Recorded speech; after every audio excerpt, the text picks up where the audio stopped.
Now to that forecast. Here's Alex.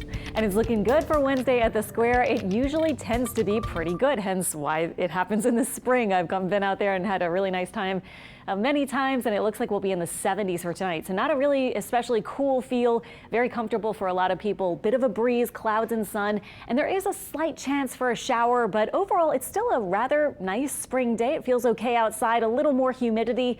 Temperatures, again, really nice in the 70s. A couple of spots getting close to 80, and I think a lot of other locations will get close to 80 later this afternoon. So a kind of warmish day, and then we cool down tomorrow. Winds are up as well, as pointing out those wind gusts near 20 to 30 miles per hour, and we do have the clouds showing up on radar. There might be a couple of very small areas of light rain as well, but we really don't see a whole lot of rain being detected by radar at this point.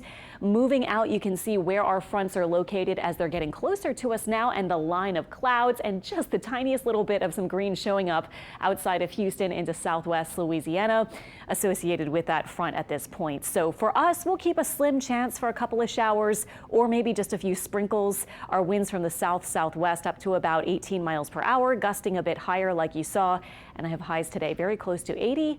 And then tonight we dip all the way into the 40s north of Lake Pontchartrain and close to 50 south of the lake. So a little chillier feel for early tomorrow, and we'll keep a northwest wind as that front moves in. Heading into the next 3 days, you can see our temperatures by tomorrow going up to about 80. Thursday we'll be back into the 60s, like I mentioned, and then we will also be looking for our rain chance to stay pretty slim over the next several days, and then we'll be looking for eventually some rain moving in late in the weekend. For today, though, let me show you really quickly the model that we have with our front approaching. Couple of small showers indicated by this model. Now, I'm not sure if this will be as much as this model is showing when the rain reaches Baton Rouge around 8 p.m. But either way, it looks like by 10 and overnight, we'll be drying out with that front continuing off to the east of us. And then for tomorrow, as I mentioned, our temperature is much cooler. Now, jumping ahead to our weekend forecast, it looks pretty nice. There is a severe risk for Sunday off to the north of our area. This would be potentially the level 2 out of the 5 risk categories. Still a lot of time to track this, but it does look like when we see these storms fire up late in the day on Sunday, first of all, for us, Sunday 5 p.m., there might be a shower or two, but really this would be more where those stronger storms might be, maybe with some high wind gusts or maybe some hail, maybe a tornado, although this doesn't really look like a really especially tornadic kind of event.